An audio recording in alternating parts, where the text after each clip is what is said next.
मैं महाराष्ट्र से और इसके पहले जो यात्रा हुई उस यात्रा में मैं सम्मिलित होना था। भारत जोड़ो में कन्याकुमारी से कश्मीर तक मैं उसमें सम्मिलित होना चाहता था, लेकिन स्वास्थ्य ठीक नहीं था। तो मेरा 8 सितंबर जन्म दिवस है। तो 7 सितंबर है ना, मेरा जन्म दिवस था। तो मैं है ना अस्वस्थ था, इसलिए उसमें सम्मिलित नहीं हुआ। मैंने कहा कि ये यदि आप नहीं जाएंगे तो ये देश के लिए बहुत खतरनाक है। पूरी डिटेल बाद में बात करेंगे। मतलब आप ऐसे महाराष्ट्र जो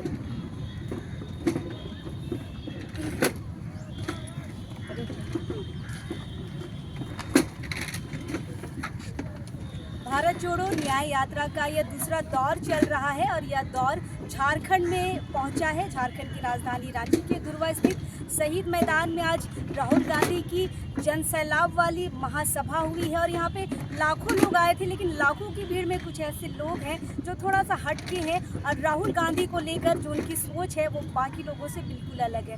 फिलहाल हमारे साथ महाराष्ट्र के एक बाबा हैं, स्वामी जी, हम उनसे बातचीत करते हैं। और स्वामी जी जो है इस यात्रा में लगातार जहाँ जहाँ राहुल गांधी जी का पड़ाव है वहाँ पर जा रहे हैं और उनके साथ ही इस यात्रा में सम्मिलित हो रहे हैं। फिलहाल बातचीत करते हैं। सबसे पहले तो आप झारखंड में आए हैं, बाबा जी जोहार रहेगा। आपके लिए भी जोहार। एक बात है ना, बिरसा मुंडा की ये धरती है, ये बलिदानियों की धरती है और यहाँ मेरे आंखों में आंसू आते हैं इन लोगों की दयनीय स्थिति को देख करके। इनका विकास होना चाहिए। शिक्षा पर है ना, रोटी कपड़ा मकान शिक्षा स्वास्थ्य, इस पर है ना ध्यान देना चाहिए। मैं पूरे देश में घूमता हूँ, रोड के मामले में, पानी के मामले में यहाँ है ना किस तरह की दिक्कतें होती है उसकी कल्पना करते हुए मुझे रोकते होते हैं। अच्छा बाबा जी, एक बात बताइए, जैसा हमने सुना है कि राहुल जी का पड़ाव जहाँ जहाँ पर इस भारत जोड़ो न्याय यात्रा में जा रहा है, आप उनके साथ चल रहे हैं, क्या ऐसा क्या रीज़न है, क्या कारण है? ऐसा कारण यह है, हमारा देश 15 अगस्त 1947 को आज़ाद हुआ। हमने अंग्रेज़ों को यहाँ भगा दिया, जिसके राज्य में सूर्य भी अस्त नहीं होता था। भगत सिंह बलिदान पर है ना बलिदानी हुए, भगाया गया।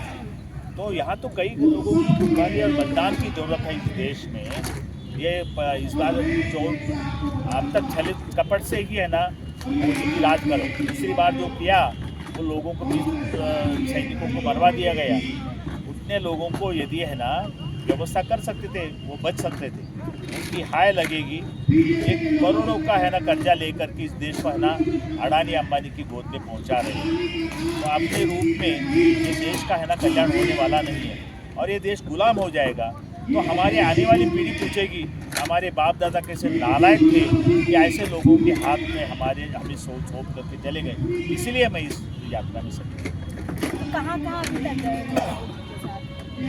जहाँ से ये मैं महाराष्ट्र से चला, महाराष्ट्र से बनारस और बनारस से कलकत्ता, कलकत्ता से है ना लोगों को मेरा दर्द समझ में आया। उन्होंने इम्फाल तक का मुझे हवाई जहाज़ का टिकट दे दिया और इम्फाल के बाद से मैं जहाँ जहाँ भी आ रहे हैं वहाँ, लेकिन मुझे सबसे बड़ी पीड़ा झारखंड को हुई, जहाँ झारखंड की भूमि को देख कर के बिरसा मुंडा को याद करके मैं ना रोता हूँ। यहाँ के कई लोगों को मैं मिला, दुखी है। और जहाँ राहुल का पहला पड़ाव जहाँ रुक गया था वहाँ मैंने बोला गाड़ी के सामने, तो दूसरे दिन है ना आरएसएस से जुड़े हुए, आरएसएस का नाम मत लेना, उनका नाम मत लेना, इस रूप में है ना ये इसको मारेंगे पीटेंगे। मेरे वहाँ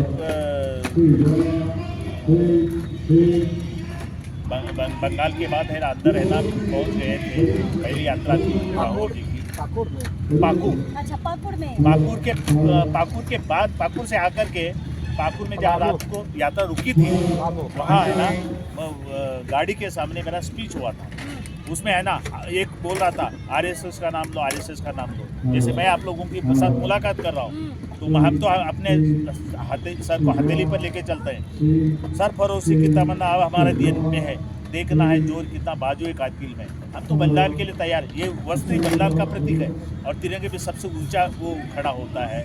मुझे करोड़ों का भी कोई कपड़ा दे देगा, मैं लेकर के उसको वापस दे लेता हूँ और इसको है ना हम लेके चलते हैं। और खरा तो एक ही धर्म जगाला प्रेम अर्पण। धर्म वो है जो संसार को प्यार की बात करता है। पोथी पर पंडित भया होय, ढाई अकल प्यार के पढ़े से पंडित होए, कबीर ये कह देता है। अच्छा स्वामी जी, आपने कपड़े की बात की है ना, इसे लोग अभी भगवा कलर कहते हैं। भगवा कलर यानी कि बीजेपी है ना, क्या कहिएगा अगर राहुल जी कह रहे हैं कि महंगाई ज़्यादा हो गई है, मुद्दों पे बात नहीं हो रही है, धर्म की राजनीति हो रही है, ये भगवा रंग क्या करना चाह रहा है? बीजेपी आरएसएस क्या करना चाह रही है? क्या राम आ गए तो विकास हो जाएगा, क्या लगता है? एक बात है ना, भगवान रंग त्याग का प्रतीक है और अपने रूप में है ना, रविन्द्रनाथ कहते थे यहाँ शक आए, गुण आए, विषाण आए, सब मिल गए। मेरे माता पिता के माता पिता, किसी रूसी चीनी के माता पिता वयम सर्वे अमृत से पुत्र, हम सब उस परम पिता परमात्मा की संतान है। और उसको ईश्वर को, गॉड को, खुदा को, राम भगवान नहीं थे, राम मर्यादा पुरुषोत्तम थे। यदि राम को यदि आप भगवान मानोगे तो दशरथ किस भगवान की पूजा करते थे? या दशरथ के पिता आज या है ना रघु या दिलीप किसकी पूजा करते थे? ये तो है ना, मैं आर्य समाज से जुड़ा हूँ, हम मूर्ति पूजा को नहीं जानते, मूर्ति पूजा को नहीं मानते। मूर्ति पूजा पैसे के लिए, टके के लिए चलने वाली बात है। साईं बाबा के मंदिर है ना, 1-2 लाख में खड़ा कर देता है मंदिर और 10 करोड़ इकट्ठा कर लेता है। ये है ना, भारत में छोटी सोमनाथ का मंदिर था, वहाँ करोड़ों जवाहरात थे, तोड़ करके लूट के ले गए। वो भगवान है ना, उसको बचा नहीं सका। और वहाँ राम की प्राण प्रतिष्ठा, क्या राम जितना हो गए अब? क्या राम ऐसे लोगों को पसंद करते? नहीं। और अपने रूप में अटल बिहारी वाजपेयी ने कहा था अडानी को, राजधर्म की बात करा दो मोदी जी से। जनता है ना, सीता गर्भवती है और राम कहते स्नेहम दयाम च सौख्यम च यदि और जानी तो मैं अपनी अनुरंजनाय लोकाना वंचित नास्ति में होता। सीता मैं तुमसे कितना प्यार करता हूँ ये तुम जानती हो, लेकिन लोक कल्याण के लिए मैं तुम्हें भी छोड़ते हुए संकोच अनुभव नहीं करूँगा। और एक तरफ है ना, ये बात है राम की, और मणिपुर जल रहा है। मेरी बेटियों को है ना, उनको चिरहरण हो रहा है, उनको पूरी तरह से पिटाई हो रही है, वो सब प्रधानमंत्री देख रहा है, लेकिन एक बार भी वहाँ प्रधानमंत्री नहीं जाता है। बीजेपी है ना, बेटी बचाओ बेटी पढ़ाओ की बात कर लेती है।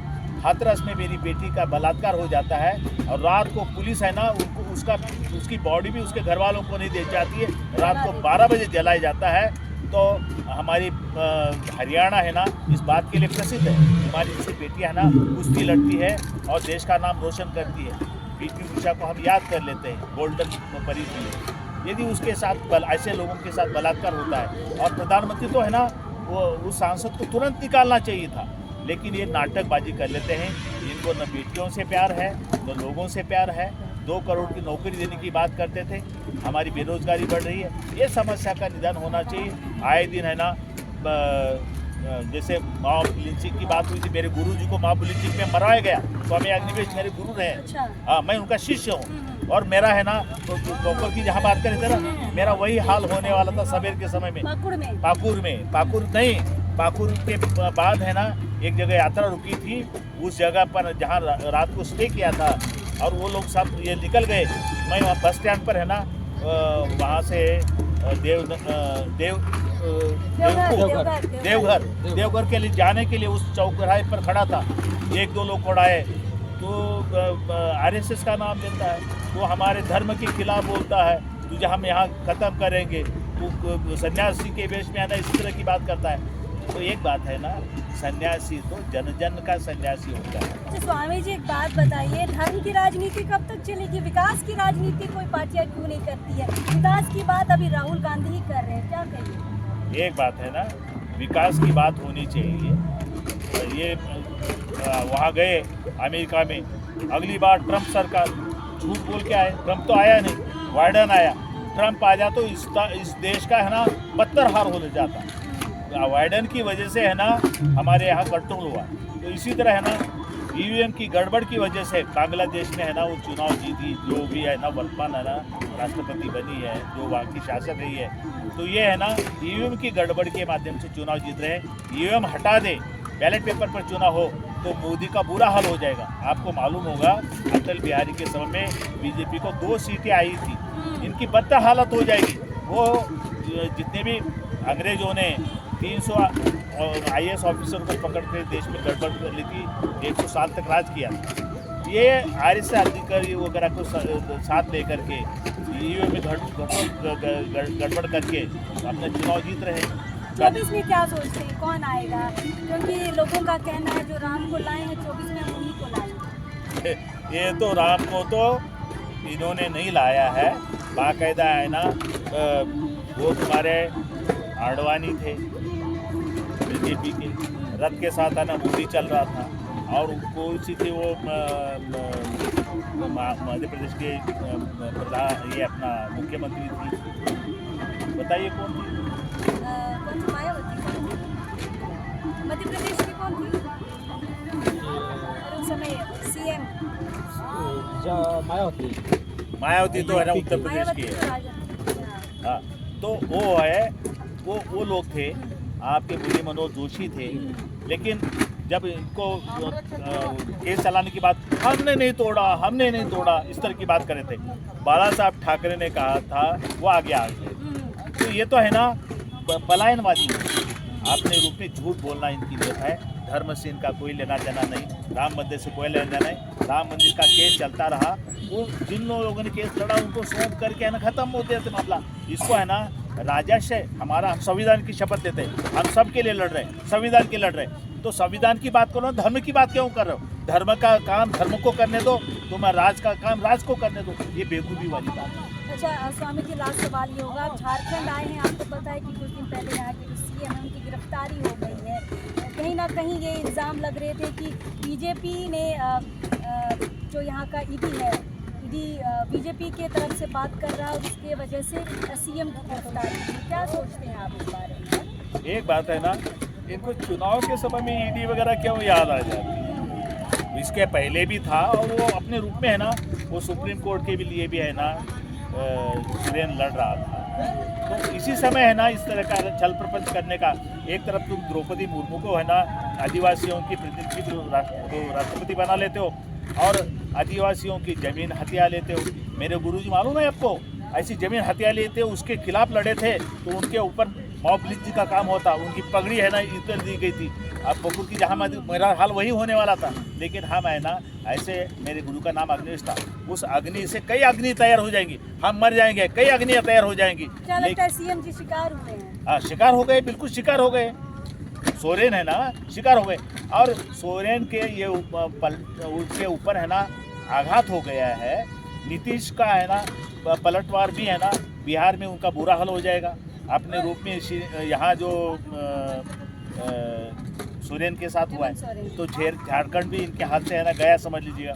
महाराष्ट्र में है ना वो पालथी करके ये कर लिया है, महाराष्ट्र की अस्मिता की लड़ाई लड़ी जा रही है। वहाँ 43 सीटें शिवसेना के साथ है ना बीजेपी को आई थी, इस बार है ना 10 सीटें भी नहीं आएगी, और यूपी की बात हो रही 20 सीटें भी नहीं आएगी, और 88 से ज़्यादा सीटें है ना अगले 24 के चुनाव में, मई के चुनाव में कर्नाटक की तरह बीजेपी को नहीं आएगी।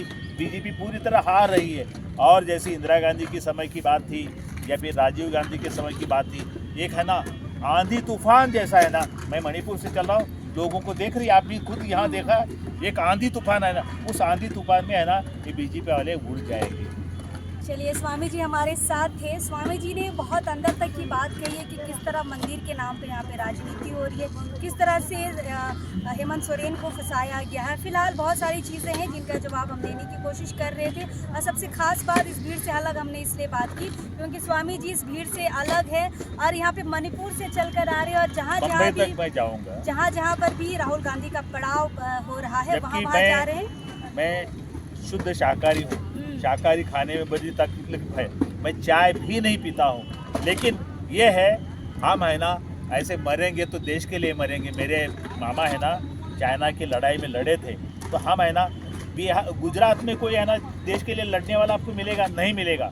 अपने रूप में लड़ने वाले मिलेंगे, महाराष्ट्र में मिलेंगे, लड़ने वाले मिलेंगे, राजस्थान में मिलेंगे, लड़ने वाले है ना यूपी, पश्चिम यूपी, और अपने रूप में हिमाचल और हरियाणा में मिलेगी। लेकिन किसानों के साथ, मैं किसान आंदोलन में भी सम्मिलित रहा हूँ। अच्छा। वहाँ है ना 700-800 किसान है ना, और वहाँ उनको वादा किया था तुम्हारी मांगे पूरी कर ली जाएगी, और अब तक मांगे पूरी नहीं हुई। तो ये झूठ जुमलेबाज सरकार है, झूठ पर झूठ बोलेगी। मैं जनता को कह देता हूँ, आप इस बार इनको मत आने दो, बेशक उसके बाद जो निर्णय लेना ले लेना। देखो राहुल को देखो या इंडिया जो ये गठबंधन है जो कुछ काम करेंगे, क्योंकि जो काम करेगा जनता उसको जिता के दे देगी। जुमलेबाजी 15 लाख खाते में डलेंगे तो आपके 2 करोड़ नौकरियां मिलेगी, किसानों का है ना वो सुविधा ये मिलेगी, आय दुगनी होगी। क्या तो ये एक बात है ना, ये झूठ और जुमलेबाजी पर चलने वाले लोग हैं। और इसके साथ आरएसएस है। आरएसएस ये चाहता था महिलाओं को वोट का अधिकार न मिले, दलितों को आदिवासियों को वोट का अधिकार मिले, और उसी शैली में ये चल रहे हैं। ये अपने रूप में एक बार नेपाल में राजतंत्र था, ये राजतंत्र है ना डिक्टेटरशिप हिटलरशाही चलाना चाहते हैं। संविधान को मतलब लपेट लेंगे और लोकतंत्र को भी लपेट लेंगे। ये 26 जनवरी जो अभी कल का गया, ये आखिरी गणतंत्र होगा, इसके बाद गणतंत्र नहीं मनाया जाएगा। तो इसके लिए आप है ना बीजेपी को छोड़ करके औरों को जिता दो। ये मैं भारत की जनता से है ना, मैं जनता का प्रतिनिधि हूँ। जनता का दर्द मेरे अपना आत्मा का दर्द है, और जनता हमेशा सही निर्णय लिया।